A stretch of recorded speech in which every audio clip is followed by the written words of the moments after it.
পর্যন্ত তার ডাক্তারির দাপট ছিল। বিধান রায়ের সঙ্গে দেখা করতেই পৃথিবীর নানা প্রান্ত থেকে দিকপাল রাষ্ট্রনেতাদের সেই সময় ছুটে আসতে হতো কলকাতায়। ভাবা যায়, মিশরের প্রেসিডেন্ট কর্নেল নাসের থেকে রাশিয়ার নিকিতা ক্রুশ্চেভ কে না এসেছেন তার কাছে। মহাত্মা গান্ধী, মতিলাল নেহেরু, জওহরলাল নেহেরু থেকে সর্দার বল্লভভাই প্যাটেল, রবীন্দ্রনাথ ঠাকুর, ইংল্যান্ডের প্রধানমন্ত্রী ক্লেমেন্ট অ্যাটলি থেকে আমেরিকার রাষ্ট্রপতি জন কেনেডি সহ সেই সময়ের বিশ্বের তাবর তাবর লোকেরা ছিলেন ওনার পেশেন্ট। বড় বড় ডাক্তার চিকিৎসকরা যখন ফেল করতেন, তখন ভগবানের মতো তাদের পাশে দাঁড়াতেন বিধানচন্দ্র রায়। ওনাকে সম্মান জানিয়ে প্রতি বছর 1 জুলাই ওনার জন্মদিনে সারা ভারতে জাতীয় চিকিৎসক দিবস পালন করা হয়। এমনকি ভারতবর্ষের ডাক্তারিতে সর্বোচ্চ অ্যাওয়ার্ডটার নামও ডক্টর BC রয় ন্যাশনাল অ্যাওয়ার্ড। ডাক্তার বিধানচন্দ্র রায়কে নিয়ে ছড়িয়ে আছে এমন অনেক গল্প যেগুলো শুনতে অবিশ্বাস্য হলেও 100% সত্যি।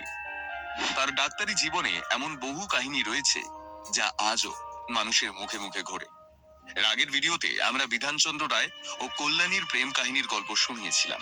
ডাক্তার হিসেবে বিধানচন্দ্র রায় কেমন ছিলেন সেই গল্পটাই শোনাবো আজকের এই ভিডিওতে।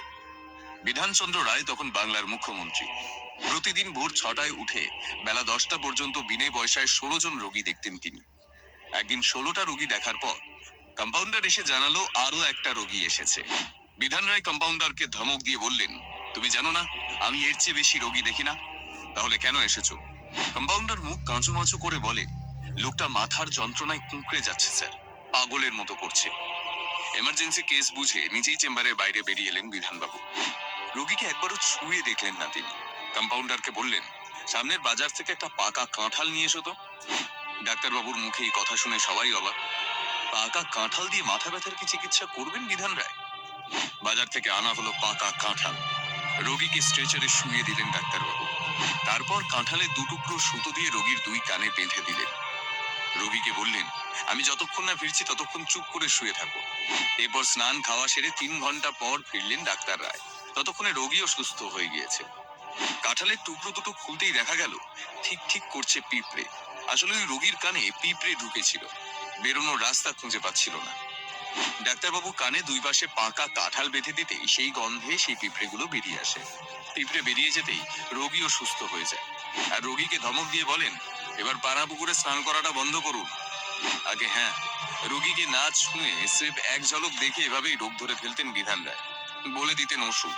কিন্তু এমন জাদুকরি বিদ্যা তিনি শিখলেন কিভাবে? বিধানচন্দ্র রায়ের ডাক্তার হয়ে ওঠার সেই গল্পটাই বলবো এইবার। বিধানচন্দ্র রায়ের পারিবারিক অবস্থা খুব একটা ভালো ছিল না।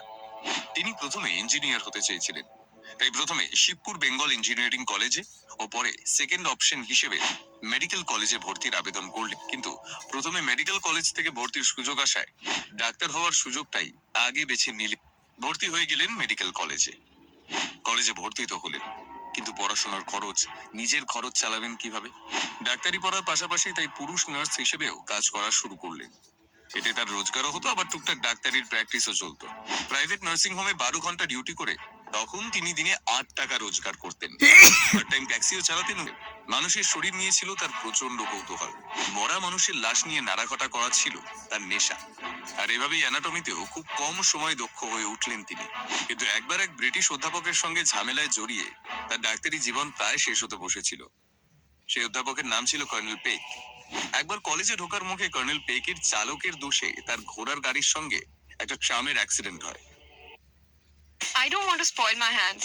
वो स्कॉच ब्राइट देना, बर्तन वाला स्कॉच ब्राइट नहीं, हाथों वाला स्कॉच ब्राइट।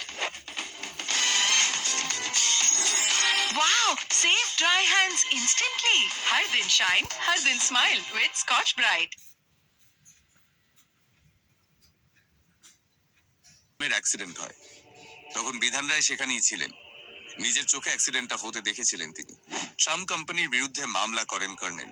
বিধানকে বলেন তার হয়ে সাক্ষী দিতে, কিন্তু বিধান মিথ্যে সাক্ষী দিতে রাজি হননি। এতে ভীষণ রেগে যায় কর্নেল পেক। কিছুদিন পর এমবি পরীক্ষার ফাইনালে মৌখিক পরীক্ষায় কর্নেল পেক বিধান রায়কে ইচ্ছে করে ফেল করিয়ে দেন। কর্নেল পেকের জন্য তিনি এমবি গ্র্যাজুয়েট হতে পারেননি, কিন্তু কলেজের প্রিন্সিপাল কর্নেল লুকিস সেই সময় তার পাশে দাঁড়ান। এরপর বেঙ্গল মেডিকেল সার্ভিসে অ্যাসিস্ট্যান্ট সার্জনের পদে যোগ দিয়ে কলকাতা মেডিকেল কলেজে হাউস ফিজিশিয়ান হন তিনি। তখন তার বেতন ছিল 70 টাকা। এরপর 2 টাকা ফি নিয়ে শুরু করলেন রোগী দেখা। তবে এক ইংরেজ সাহেবের জন্য তার এমবি গ্র্যাজুয়েট হতে না পারার রাগটা মনে মনে পুষে রেখেছিলেন তিনি। তাই ইংরেজদের ডেরা লন্ডন থেকে মেডিকেলের সর্বোচ্চ ডিগ্রি এমআরসিপি ও এফআরসিএস নেওয়াটা তখন তার জেদ হয়ে দাঁড়ায়। সেই সময় লন্ডনে একমাত্র সেন্ট বার্থেলোমিউস কলেজে এমআরসিপি ও এফআরসিএস একসঙ্গে পড়া যেত। কিন্তু শুধুমাত্র বাঙালি হওয়ায় এই কলেজের ডিন ডাক্তার শোর বিধান রায়কে কিছুতেই ভর্তি নিতে চাইছিলেন না। কিন্তু বিধানবাবুও হাল ছাড়ার পাত্র ছিলেন না।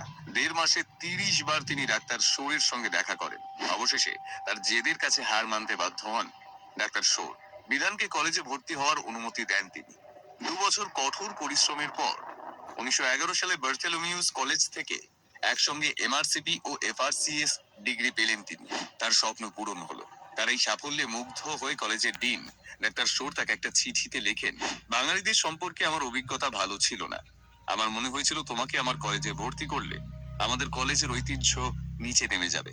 কিন্তু তুমি এই কলেজের হাতে গোনা ছাত্রদের মধ্যে একজন যে একসঙ্গে 2টো ডিগ্রি পেয়েছে। আমি আমার ব্যবহারের জন্য সত্যি লজ্জিত। এভাবেই অদম্য জেদ আর প্রতিভা দিয়ে ব্রিটিশদের অহংকার ভেঙে দিয়েছিলেন তিনি। তবে তার আসল লড়াইটা শুরু হলো এবার, দেশে ফেরার পর। সালটা 1911। লন্ডন থেকে দেশে ফিরলেন বিধান রায়। ক্যাম্বেল মেডিকেল স্কুলে শিক্ষক হিসেবে যোগ দিলেন তিনি। 1919 সাল পর্যন্ত তিনি এখানেই চাকরি করেছিলেন।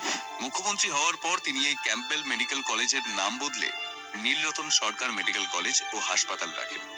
তখন তার ফিস 2 টাকা থেকে বেড়ে হয় 8 টাকা। কিন্তু বিধান রায় কোনোদিনই নিজের মুখে ফিস চাইতেন না। রোগীরা সামর্থ্য অনুযায়ী যা দিত তিনি তাই নিতেন। কোনো গরিব মানুষের যদি ফিস দেওয়ার সামর্থ্য না থাকতো তাহলে তিনি টাকা নিতেন না। কিন্তু বড় লোকদের ছেড়ে কথা বলতেন না। 1919 সালে কারমাইকেল মেডিকেল কলেজের মেডিসিনের অধ্যাপক হন তিনি। বর্তমানে এই কলেজের নাম আরজি কর মেডিকেল কলেজ। 1948 সাল পর্যন্ত তিনি এই কলেজের অধ্যাপক ছিলেন। তারপর ইস্তফা দিয়ে তিনি মুখ্যমন্ত্রী হন। নিজের হাতে গড়ে তোলেন যাদবপুর যক্ষ্মা হাসপাতাল, চিত্তরঞ্জন সেবা সদন, কমলা নেহেরু হাসপাতাল, ভিক্টোরিয়া ইনস্টিটিউট, চিত্তরঞ্জন ক্যান্সার হাসপাতাল। এছাড়াও Indian institute of mental health, সংক্রামক রোগ হাসপাতাল এবং কলকাতার প্রথম স্নাতকোত্তর মেডিকেল কলেজ তার আমলেই প্রতিষ্ঠিত হয়। তার ডাক্তারি নিয়ে অনেক অদ্ভুত অদ্ভুত ঘটনা আছে, যেগুলো শুনলে বুঝতে পারবেন